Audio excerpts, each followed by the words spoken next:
Hello everyone, Chuckles here. Day 3 down. I got enough sleep. I did exactly what I was supposed to do, which was mainly pay attention. And now I'm fading fast, so I'm gonna get through. Ironic because I got enough sleep, but now I'm really well. I'm not as tired as I was. You probably saw in day 2 video, I was pretty tired there. Not as tired now, but I'm still fading fast. And it's pretty early actually. The light, it's still some light outside my window, so I'm gonna sleep long again because I got another early morning tomorrow, but let's just get right into it.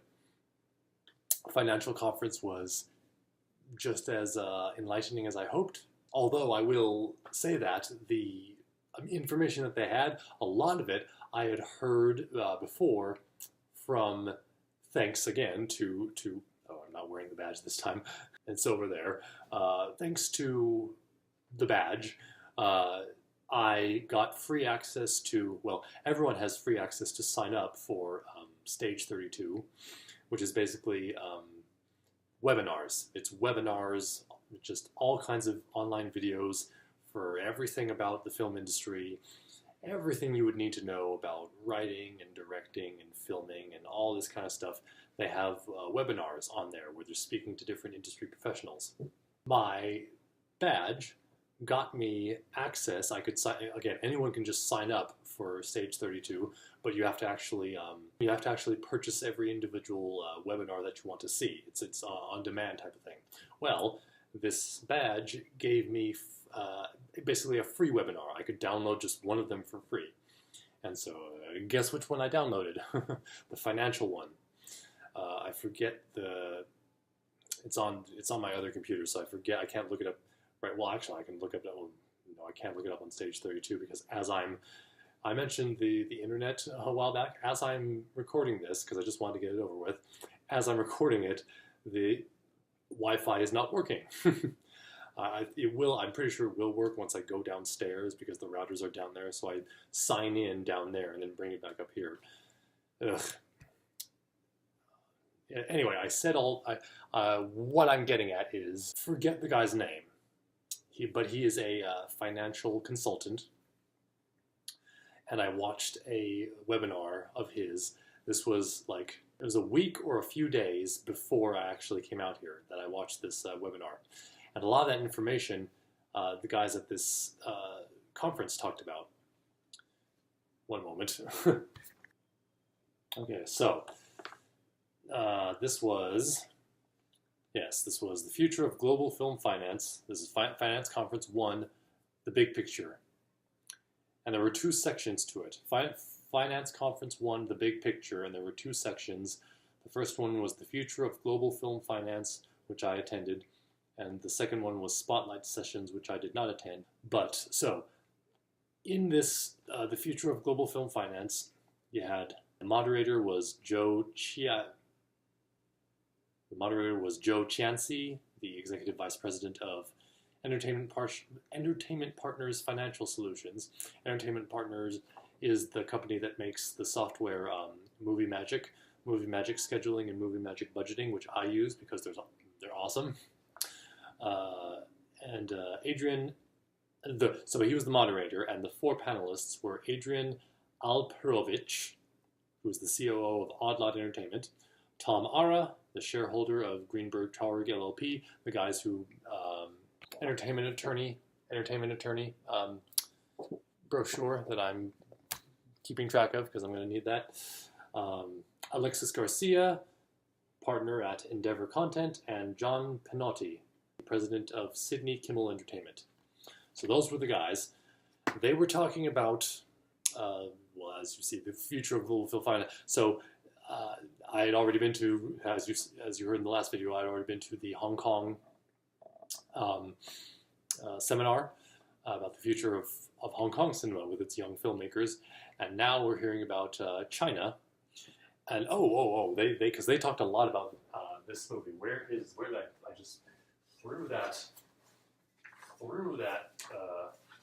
poster down because I didn't really care, but now I realize, or I've been told, that I should care about it. There we go. Wolf Warrior R. You see, I just pointed this out, and then I said, "Oh, and look, there's an American," just like you had Bruce Wilson. And by the way, I realized shortly after I was like, "Oh, this is some American guy," but I've seen him before. Well, of course, he's Crossbones, Frank Grillo. Frank Grillo. I've seen him in. I'm sure I've seen him in other places, but the one that immediately comes to mind, of course, is from the Marvel movie, because, of course, yeah, Crossbones. But he dead now. But here, this is actually a big honkin' deal. I was like, okay, whatever. No, this is a big honkin' deal because apparently China was suffering as far as the box office was concerned for the last few years until this movie blew up because, and there were several reasons why I guess people weren't going to the movies as much in China, even though that's certainly changed because, again, I mentioned before, and they talked about this at length, so I will go back to it, even though I talked about it in the previous segment. In recent times, they have been really increasing their theater. They have 40, I believe that what they said was like there are 4,000 theaters in the US and 40,000 theaters in China, something like that. Because China, we always talk about how in America the middle class is suffering. Well, China, the middle class has been increasing and increasing and increasing. Therefore, they have more and more and more disposable income, which means they're paying for more and more and more movies. That's why I was saying that in a few years, it's looking like China will become the #1 movie consumer in the world because of that. They're growing middle class that's growing at a ridiculous rate, and more people are going to the theater. Way more people are going to the theater, and that's the case in a lot of foreign territories I've discovered as well. And again, they mentioned that here, especially in Asia, a lot more people go to the movie theaters than they do over here, which is very interesting. But this is one of the reasons why the Chinese box office has seen an uptick. It made it's still in theaters, I believe, in China, and they said it has made. So you Chinese people, I apologize for getting the math wrong here, but it's something like 800 billion yuan or something. Basically, it's almost $1 billion US. This movie has made. I'm assuming this is the one. Maybe this is an old version of it because they kept saying Wolf Warrior 2, not R. But it clearly, and so I was like, did I read that wrong? But no, it clearly says Wolf Warrior R on here. So I don't know what the R. I could have just spent a bit. I glanced at it and then threw it away, and then now I've just been talking about it because I was just glancing at it as I was leafing through stuff, and like Wolf Warrior R, because they made the R stand out. But now I see, okay, it's Wolf Warrior, and there's the 2 right there, stupid. So yeah, not Wolf Warrior R, it's Wolf Warrior 2, and this is the film that they were talking about. The R stands out, you see. So I was like, Wolf Warrior R. And the 2 just like blended into the other characters. So I was like, whatever. Okay, so this is it. Wolf Warrior 2. And that's the story behind that. And they talked about that at the financial conference at length. Because that's what this whole conference was about. Global financial, international global film consumption and film sales. And of course, as I've been saying, China is a huge part of that and will, if things go their way, will become the hugest. Although they have had a setback or two. You might know that a lot of the big Chinese co-productions with America have not done, like they were wanting, for instance, they were wanting the Great Wall to be a melding together of the film audiences in America and China, and therefore make China even greater, which is why they got Matt Damon. It was like, hey, if we have Matt Damon in our movie, everyone will see it. No. Oh boy. And there have been a few of those those types of things that have been like, let's try and work together with the Americans so the Americans can give us more money, and it has not worked out. So they've been suffering for a while, but Wolf Warrior 2 really like, and like I said, the growing middle class, more and more movies. So at the very least, even if they're not doing so well internationally, they're really doing well now domestically. But of course, this was also about those of us who attended and say, oh, well, see, the moderator again was like, okay, so all these people here, you know they're all looking for financing. So can you help them out a little bit with some advice? And we had, there was this cool thing where we, instead of a Q&A where we all raised our hands, which we had, as I mentioned, during the Hong Kong seminar, because that was just an intimate little thing on that little stage with the panel. But this was like a big conference room with a whole lot of people. And so instead, we all texted our questions at any point during the conference. We could just text our questions to a central number. And then the moderator had an iPad on his chair, and he got to those questions. Didn't answer my question, because I think my question was way too specific. Because one of the, John Pelotti, right? John Pelotti? Yes, Panotti. John Panotti, or Panotti. John Panotti. He mentioned working with Japan on some projects and some financial stuff. And so I asked a specific question about a Japan-centric question I asked to him specifically. And I think my question was way too specific because they only had like a few minutes at the very end. And so basically, and most of the people there were asking questions that the moderator could just, what was the moderator's name again? I don't want to keep saying the moderator. Joe Chansey. I think it's just Chansey, but it's Chianese. Chansey. Joe. He just like was like, okay, I'm looking at these questions. As they were answering other questions, he was like, I'm looking. And then basically he would gather up all these different questions that people were like, yeah, people are pretty much asking the same thing. Stuff like, how does one go about getting a plan to present to investors when they do not have the budget? And some, general questions like that everyone asks.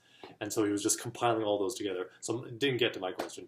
But through those questions, they explained that, and again, this was some information that I'd already heard from that Stage 32 seminar, that the budgeting a film, the budget for a film is a pie. That's the easiest way to look at it, and it's a way that you can, what's the word? A pie graph is the best way for you to consistently look at budgeting, and here are the sections of the pie, and the reason you can always count on reliable. That is the most reliable way of looking at a budget because it has not changed basically since the dawn of filmmaking, and a lot of stuff has changed, but financing, even though different sections of the pie have grown and shrunk, basically these same sections of the pie, of the budget of films, have remained intact for centuries.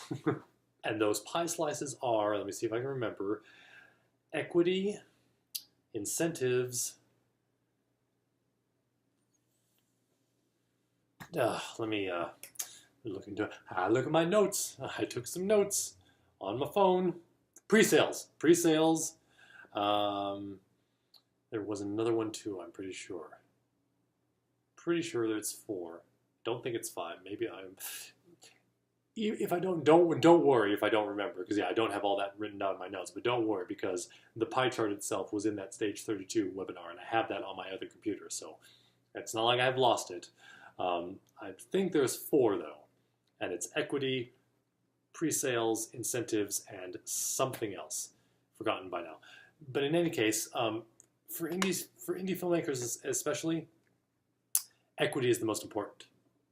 Equity is the most important, and it's what you should focus on first. Equity and incentives are what you should focus on first.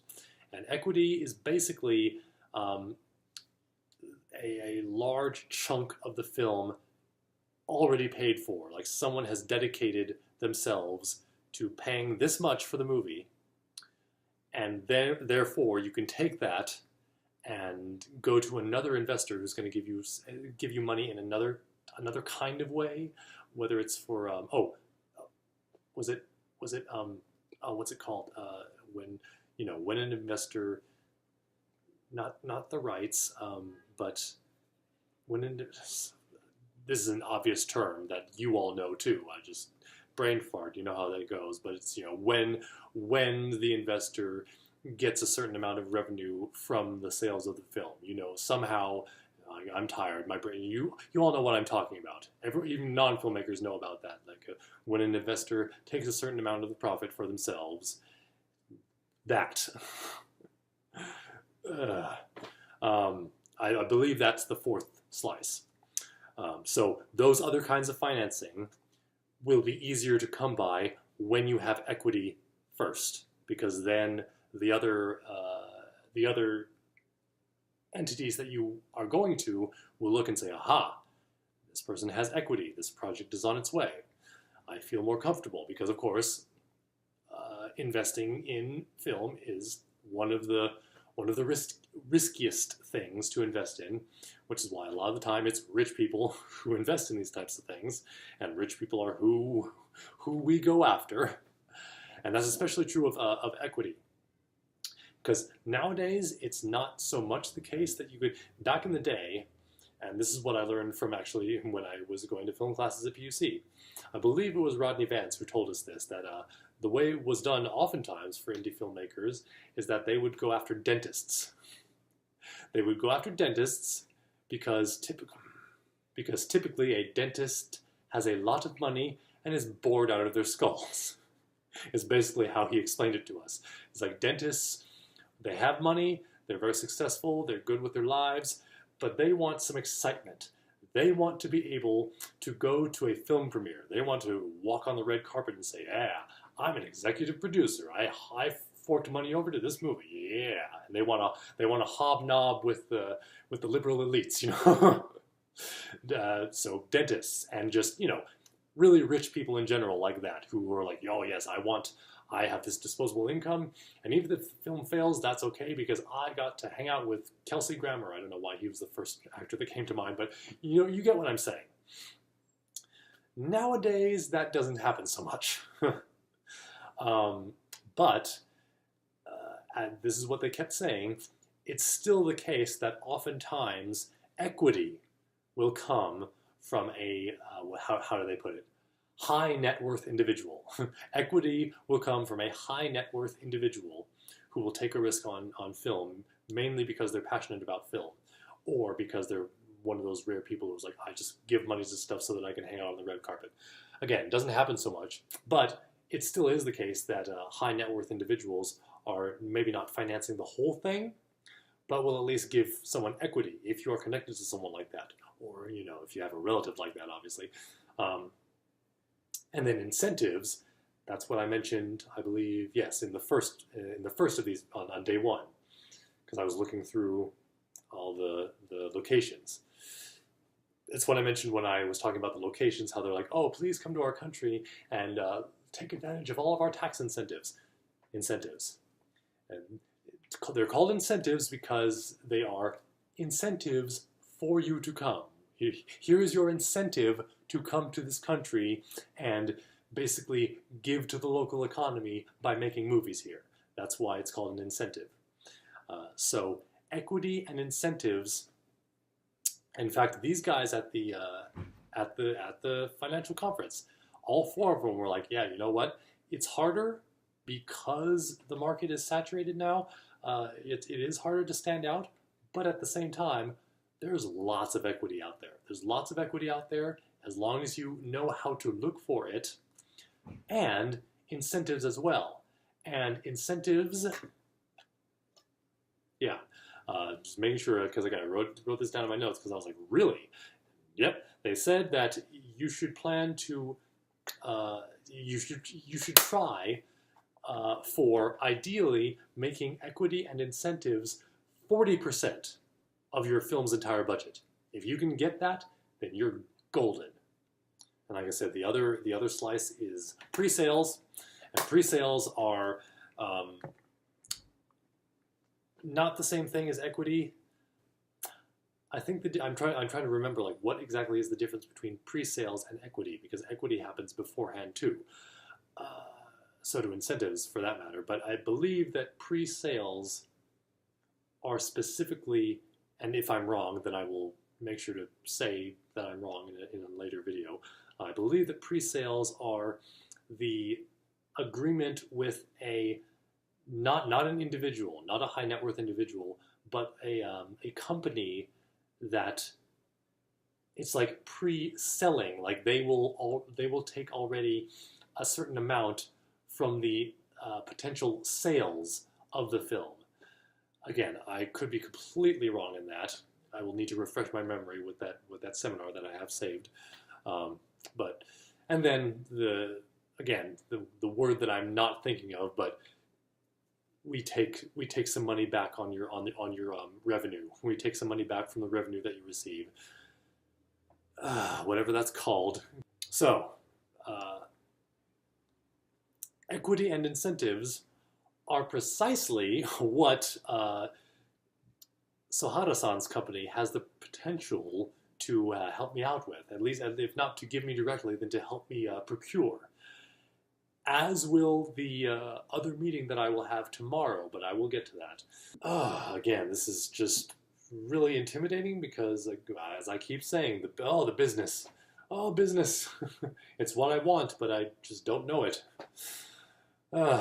Also met a nice guy there who sat next to me during the conference, and we just hey, introduced ourselves because we looked at each other like, hey, another young person. Look at all these gray-haired people around us. His name is Shant. Shant. Not Sean, Shant. And here's his card with the Faye pictures. Producer and unit production manager. Nice guy. We talked about our projects. Yeah, we talked about finance and things like that, and discussed like current events. And I told him about my film, and he told me about some films he has coming down the line. A lot of the producers that I talked to, it's like, yeah, this is reminding me that I'm really, really starting out, because a lot of the producers I talk to, even if they're new, it's like, oh yeah, well you see, I have this film and this film happening at the same time. I have this slate of films, you see, after. Oh, I'm here representing this company that has this bunch of films in the pipeline. I'm like, yeah, I'm making a film, which I'm hoping and planning on it being a stepping stone toward more films. And that's what I also discussed with some people that I met at Shoot the Book. I mentioned, I was like, I don't know what this is going to be like. I'm muffling, my voice is muffled, I know when I put the... I don't know what this is going to be like, I said in the last video, but I'm into adaptations and hoping that I will eventually make some, so I'm going to see what this is all about. So what it was it was all French, and it was French people, the head of French publishing houses, and this is how it works in France. The head of French publishing houses came to the AFM pitching a slate of books that they are wanting to sell the rights to turn into movies. So they were all very interesting. I didn't realize that graphic novels, now that I'm thinking about it, yeah, I did know that. Graphic novels are very popular in France. Duh. Most recently, Valerian, that's a French graphic novel. I'm gonna skip ahead therefore, because now that I mentioned that, because what is his name? Ah, shoot, it doesn't say in here. Maybe it says somewhere, but I can't. Well, anyway, there were five heads of publishing there, and they each came up and pitched a bunch of their projects. And the second to last guy that came up, each of them introduced the company first. And so he said, I'm here introducing this company, and we made all of these, our graphic novels have been made into all of these movies, including movies that none of you have seen, Valerian. I was like, ooh, ooh, the salt. Yes, indeed. Yeah, he was joking around, of course, even though it's like this is his publishing company, and it's like Valerian and the City of a Thousand Planets went at the box office. And he actually said to us, he's, yeah, I know we all handed there was a bowl, a glass bowl that you can just throw your business card in there. At, I've sort of mentioned this before, but again, for those of you, including PUC students or anyone else watching this who are wondering what happens at these kinds of events, well, pretty much at every kind of seminar, it happened at the Hong Kong one too, they will, because they're always looking for people, even if they have no idea who you are or what your company is. They don't know if your company can do anything for them, but they're still just like, hey, fill out this form or give us your business card or both. And so they did that at the Hong Kong one. They stapled my business card to a questionnaire that I filled out. And then at the French, at Shoot the Book, they had, when in the piles of tote bags that we got, they there was also a glass bowl. And it said, oh, throw in your business card. If you have, that's all, okay, so I threw in there. And so this guy said, see, I have all of your business cards. I know who you are. So you had better buy the Valerian Blu-ray. This is the third year that they've done this at the AFM. So a lot of I started all that to say that graphic novels were high in attendance, and the first guy that came up, who is with Glenat. Again, apologies to French people. G-L-E with the accent, N-A-T. You know what that means, people who speak French. You know how that's pronounced. They had 2 graphic novels. Well, no, they had a bunch of stuff, but the guy was really focusing on these as a major push. Juarez and you can't see the title there, and it's in French, but it's translated to The Missing Days.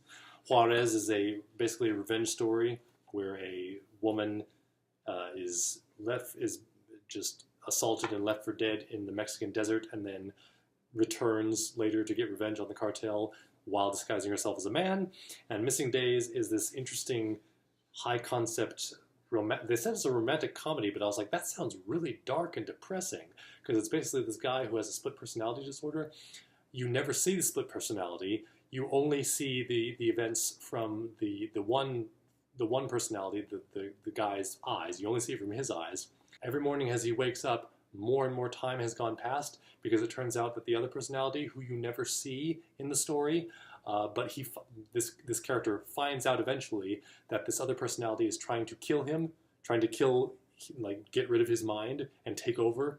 And he's doing that by going to this psychiatrist who's slowly getting him to recede more and more into his head, which means that every time this guy wakes up, it's been more time that this other personality has been living his life, trying to get to the point where this other personality is just him and he is no more. Man, that sounds really depressing, and this poor guy. Yeah, but they said it's a romantic comedy, so romantic because the one thing that enables this guy to hang on and not get erased completely and wake up and have a little bit of time before he goes back to sleep and this other personality takes over, is that he has the love of this woman who is always there for him even when he's away for long periods of time. It's a really interesting sounding story, and so is Juarez. I only mentioned it briefly, Juarez, but it looks like a really cool action thing. And I talked about those at length because those are the 2, out of all the ones that were mentioned, those are the 2 that I'm like, oh yeah, I definitely see these being made into movies right now. I can easily see those being excellent films. Or maybe not excellent films, but definitely mass market appealing films. But hopefully excellent as well. A woman came up, again, I don't know if their names are here, I'm not sure, but a woman came up who represents Au Diable Valvert. Yeah. And she read from a script, and I'm not going to fault her for it because, we shouldn't assume that these people are just natural public speakers, so she wanted to be very sure that she got everything right, so she read it. But it was very dry, and I'm sure the books that she talked about were interesting, but I kind of nodded off there, not actually fell asleep, but wasn't really paying attention. But then Dupuis, Dupuis. I'm pretty sure that Dupuis is Dupuis. That representative, the representative of Dupuis. That's the one. That is the one. That's the one who was talking about Valerian. because he had a slate of graphic novels because Valerian was one, and so he had new graphic novels, Karma City and Frank. Karma City, I was like, man, that sounds like an anime. That should be an anime show. It's basically you all remember, again, this was an ill-fated film as well, but in time, where time is currency and the rich people live well because they have all the time in the world, and the poor people have little amounts of time, and when your time runs out, you just die. Karma City, not really like that, but like maybe somewhat, because I'm just going to keep my computer from going to sleep. There we go. Now that will hopefully... Okay. Karma City. Basically, people have karma watches that show how good or bad of a person you are. And the people with the most goodness live in the high class, and the people with the most badness live in the lower class. And the story is about a member of the karma police. You know that this was made in the modern day. The main character is a member of the karma police, and she deals with a mystery that involves someone with bad karma somehow sneaking into the good karma city, but then getting murdered, and it goes from there. And it sounded very interesting, and I was like, that really needs to be, like, when I was looking at the imagery and listening to the story and seeing the graphic novel, I was like, that should be an anime, not a film. And then he talked about Frink, F-R-N-K, Frink. Is it a family? I don't... It's a time travel story in any case. I forgot to mention the books. They were not graphic novels, they were books. And the other thing is that from Au Diable Voltaire, the woman who was reading, and the problem was not only that she was very dry, but also the books, all these other guys, they had graphic novels, and they showed panels from them, and they showed examples of, here's the movies that this is like, and they showed blah, blah, blah, on both screens. There were two screens on either side showing the same thing, and they showed all that. When she got up there, it just showed the book title. The book title, and that's it. Just showed them. Just sat there, and there it was on screen the entire time. So not very interesting. So Vintage and the rest of their life, I don't even remember what they were about because I was kind of not paying attention. I'm sorry, but it was just dry. But everyone else showed like multiple stuff on the screens as they were talking, including the head of Plon, P-L-O-N. She had a crime thriller called PDI 37, which in French is called IDP 37. I don't know why you rearranged the letters like that, but okay. Crime thriller about kind of like Karma City, in which you were given a number based on how much of a threat to society. Everything's monitored, right? It's the modern era, like we all have, with the cameras looking at us all the time, Big Brother, and every citizen is given a number determining how much of a threat to society you are or not. And 37, the lower numbers like 37, very bad, and so the main character is a very bad person according to the government. And then Evidence Hunters is a true story. Is a true story of a reporter who investigated. The book is called Evidence Hunters, but they're also called Proof Hunters, and basically people who try and collect evidence against the assassins who go after people in Damascus, Mosul, Palmyra, and Aleppo. And it's very heavy stuff. True story, and basically looking to make a biopic from that, essentially.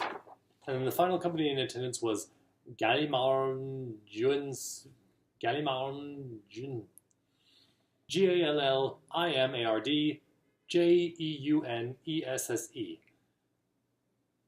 Sorry. The Girl Who Walks Through Mirrors. That looked like a cool YA. It's a YA series in France, and it's about a girl who lives in a world, in a universe where there are parallel dimensions, parallel islands. I think it was like islands floating in the sky, and there were like a bunch of different ones with different clans. And you can, if you can pass through mirrors, you can go to those different islands, and this girl can do that very easily. And she can also, like, I guess everyone has like power. Everyone is granted different powers, and her power is that if she touches an object, she can know all the emotions and stuff that are associated with everyone who has ever touched that object. And she's betrothed to someone, and she's not sure if she wants to marry him. And she's not sure if his intentions are good or not. But then people try to kill him because they don't want him getting her powers. Because if they marry each other, they will also get each other's powers and become even more powerful. And so it's this whole thing. It looks interesting. Like, oh, that sounds like it'd be. That sounds like it could be easily adapted into a YA movie. Most of which I haven't seen, but I know that they're very popular. And then Marlene, which is an American, it's a French novel about Americans. Basically, a war veteran lives with, or not lives with, but lives near his best friend, and his best friend and his wife and their family, it's all dysfunctional. They're having really serious problems. But the guy, who's the main character and is friends with these people, the guy's life is good. But then Marlene comes along, and she's this, it sounded to me like, oh, it's a Manic Pixie Dream Girl story. And the Manic Pixie Dream Girl in this case, the family who's best friends with this guy, they despise her and they don't want her taking him. Basically, they feel ownership over this guy who is like the glue that holds this dysfunctional family together. Basically, it's like they look to this guy who's not part of their family, but he basically is part of their family. They all are good with him, and they don't want to share him, basically, with this horrible woman that they hate in their eyes. And it's all American, but it's written by French people. So that was all that, and got to just briefly talked with a couple of the representatives afterwards, and at the reception, which was just right there, and there was plenty of wine. Did not drink any of it, but there was also some fruit and some nuts and stuff, and I was like, ah, that's good. And also, I was actually really excited about this when I realized what this was. Ha ha ha! Shoot the book. New paper material smell. It's just a notebook. It's just a notebook. It's decorated with Shoot the Book. So I was like, oh, this is very nice. And it's got this little bookmark thing. So it's like, ah, this is a nice notebook. I will use this now. For what? I don't know, but I'm going to use it for something. Because I know a lot of people, you see this. This is a common thing that people have. They whip it out and they write down stuff. And I've never done that. I don't carry pens with me. But I'm like, you know what? I should start doing this because that would be very helpful. Didn't need to take a whole lot of notes at the financial conference, but instead of doing it on this, I could have done it on this and it would have been much easier. So yeah, I will. This is a good deal. At the very least, I got a nice, nifty little notebook. But no, I really enjoyed that. That was a nice, not conference, pitch meeting. So that was a good day. That was a good day. It was very successful, very successful. I'm looking forward to the next financial conference, but that's not what I have coming up. No, what I have coming up tomorrow, I can't look it up on the computer because, again, no internet right now as I'm recording this. Yes, pitch conference, yes. Which, I mean, I've already pitched my film to the most important people that I'm going to pitch it to. Well, there are some more people that I'm going to pitch it to, but at this point, if I learn that I should have been doing something that I haven't been doing in this pitch conference, it's going to be like, well, too bad. That sucks. But I'm excited to see what they're going to talk about here. It's going to be the pitch conference, pitching essentials, the 2-minute pitches. Oh, right. Yes. Then not only, I remember now, not only are they going to talk about pitching, but they're going to have pitches. You could sign up on my AFM or somewhere on the website and sign up to actually pitch your stuff at this event. I did not do that because I'm like, I'm not here to I'm here to pitch to people who are connected to the place that I want to film in. Not in general, hey, let's talk about pitching. Hey, let's see how your pitch is. Again, especially because it's happening now, so it wouldn't have helped me. It wouldn't have helped me pitch to Sahara-san, for instance. But I'm excited to see everyone else's pitches and what they're going to talk about. It will definitely help me in the long run, I'm sure. Oh, and you know what? Then it'll help me pitch to the next Japanese person I'm going to talk to. I'm going back to the Jetra room, and I'm going to talk to. Again, I have to try and remember because I do not have internet. Oh wait. This still works. Mariko Sugizaki. Mariko Sugizaki, who is the head of Tokyo Location Box. Tokyo Location Box is one of those film commission companies I talked about, all about getting you the locations that you need for the film. So obviously, since she's all about Tokyo, I'm going to be talking to her. Oh, I'm very excited. She, I think, will be just about as important to talk to as Sahara-san was.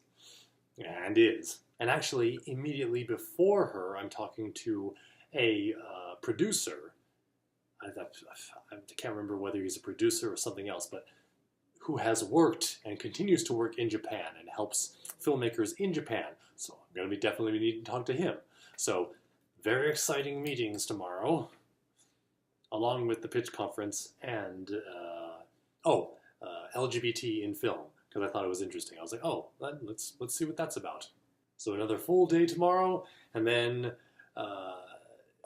almost forgot. And I need not to forget, because this is now I need to take this with me right here. That will be this night. This night will be the Karasla cocktail. So I need to take this with me, and I'm gonna get in and not drink. But again, like I said, it's gonna be a place where you can just hang out and decompress and chat with some more people and meet some more contacts and do some more networking. So all that's happening tomorrow. I'm very excited. This was the last of the 3 days. I made it. I did the first 3 days of AFM. Like I said, I'm surprised. You remember in the first video I did here, where I talked about how I oversold it to Amanda because I thought, based on what I was told back in 2015, that the first 3 days, it's going to be yeah, there's a lot of people. Yeah, there's a lot of milling about and talking. But no, it was not crowded or hectic or particularly loud or no. It's been fine. Maybe it's just because I'm used to it. Maybe it's just I've gotten so used to it that I'm just like, it doesn't faze me at all. In any case, I'm gonna get to bed in a little while. I'm still gotta edit this and whatnot, and I'm getting done with it. Nights 1 and 2, I started. Actually, it was about a half hour. Basically, nights 1 and 2, I started recording at 8 o'clock. Now it's 7:26, and I'm done. So, again, maybe you saw I got episode 2 out earlier. But one of the reasons I wanted to start earlier is because you see, I have a lot more to say this time. So I don't think you're probably going to get this next segment in the afternoon or the evening. We'll see, especially if the internet doesn't come back for Hotel Carmel. Hotel Carmel's still awesome. Hotel Carmel is still awesome in that it's a 10-minute walk from the Lowe's. And, you know, it's a nice place. It's not falling apart or anything. It's a good price. And when the internet works, it's fine. So, it's just the lighting. If you have trouble with your eyesight and you really need to have proper lighting so that you can see adequately, maybe bring some lights with you to Hotel Carmel. So yeah, that's it. I will see you again. Second half of the conference, the second half of the market. Game starto. Night.